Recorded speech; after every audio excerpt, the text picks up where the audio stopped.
Hi everyone, I want to go over the syllabus with you. I'm going to go over some key points about the syllabus, but you're going to have to read the rest of it on your own. There's a lot of important information in here. The one thing I want to point out to you is that I have online office hours through WebEx every Monday from 5 to 6 p.m., except if it's a holiday like Labor Day. You'll be able to log in to WebEx and touch base with me at that time. But I want to point out that I'm also available other times. I'm on campus Tuesdays and Thursdays, and I'm also available other times to meet virtually. So if you have a need to meet, please reach out if the 5 to 6 p.m. on Monday evenings is not good for you. We have one required text. If you are into women's health or women's issues, this is something you should purchase. It costs less than $10, at least the last time I checked. If you're not into women's issues and you're just taking this course to get some credits because you're interested, but it's not your lifelong passion, then there are several links available for you to use the book free of charge. This is one link, and in Blackboard there are one or two other links, one of which will read the book to you. These are health objectives that you can review on your own time. These are the course objectives. We're going to go through women's health issues, looking at them from a general perspective, specifically in relationship to social determinants of health and leading health indicators. I'm going to go over some important policies with you. The attendance policy, this attendance policy could be if you are in person or online. So specifically read over the attendance to online classes. Attendance is counted by your participation. If you're not participating, of course, you lose points in all the assignments. These are excused absences. There are four main types of excused absences. One is illness that prevents you from working in an online class, which is pretty severe. Death in immediate family, legal instances, and religious instances. Religious instances I can usually find through the internet. The other three require very specific proof or documentation. If there's a death in the immediate family, I ask you to work through the Office of Student Affairs. If there is a medical issue, it lists very specifically what I require. I require this specific information due to the increase in forgery of medical notes. If you don't like what I request, you're free to work through Student Affairs and give them the information they need. And the legal note is also covered in here. One of the key things about online classes is that just because you are in a legal situation or you're in court does not mean you cannot participate in the class because the class is asynchronous. So please keep that in mind. If you are absent or you have a legitimate documented reason to be behind or that you've missed something and you need help, I'm more than happy to help you. If you need an extension on something, please ask at least 2 days in advance because I almost always say yes to those requests.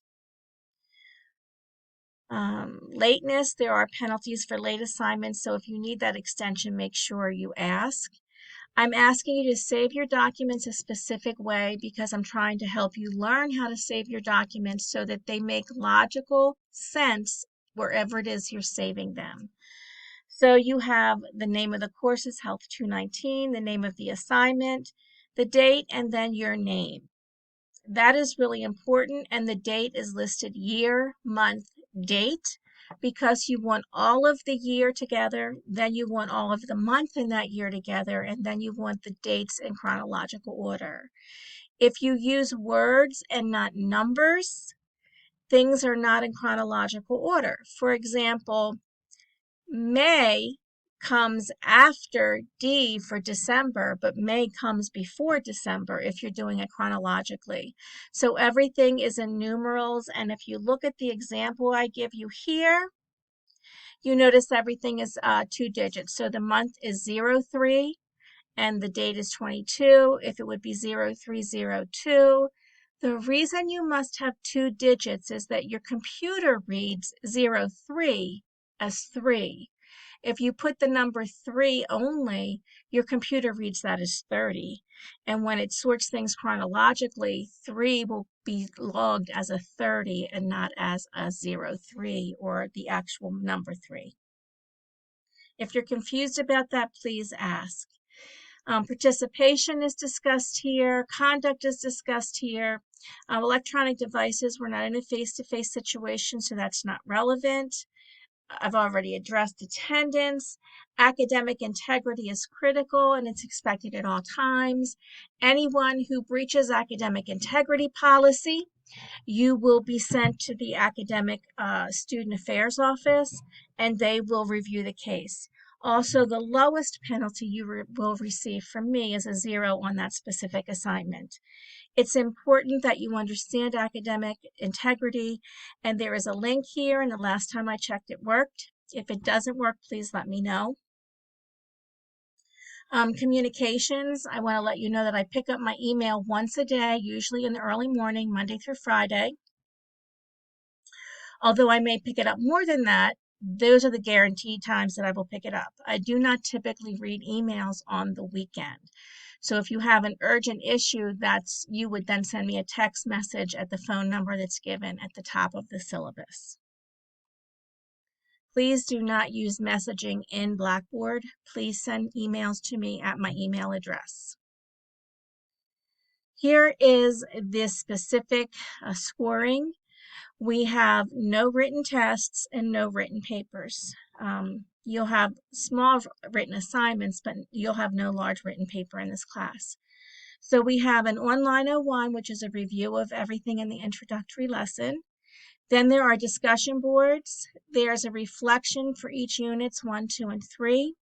The final project that you do, we can look at briefly when we go over the assignments. You score yourself, you score your peers, and I score you. And then the final exam is a reflection as well. So if you look at these, there's the scoring rubric. The discussion posts are typically 1 or 2. Only the last one requires you to do a third post. Reflections at the end of each unit, you are asked to pull together the information into a meaningful way for yourself, and there are questions to guide you to do that. And your final reflection does the same thing. The final project, I want you to choose a project that's relevant to you. You need to choose a topic, you need to choose an audience, and you need to choose a genre. So choose a topic that is of interest to you. You do this on your first assignment that you submit.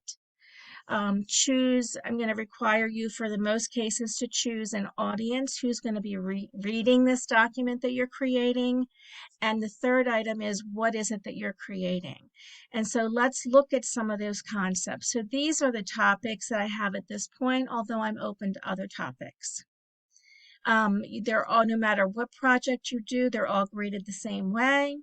And here are some ideas of topics, and there are some also that have been added because of suggestions made by students. So you have letters. You can critique current advertisements, which is really difficult to do, but sometimes people do that. You can have brochures, public service announcements, infographics. You can have web and media advertisements or posts. You can create something artistic like a poem, a short story, or a song. Sometimes people want to create podcasts. So these are an example that I'm giving you. These are sample ideas. But if you have an idea of something other than a written paper, I am open to hearing what that idea might be. And again, the purpose of this assignment is that you can use it after you finish the class. There are many different majors in this class, so I want you to be able to choose a genre, a group, and a topic that's most meaningful to you. Here are links to all important services that you have available to you. Again, if you have any questions, please make sure you ask. I look forward to working with you all semester. And anytime you have a question, just send me an email and I'll get back to you and perhaps we'll set up a virtual meeting. Have a great day.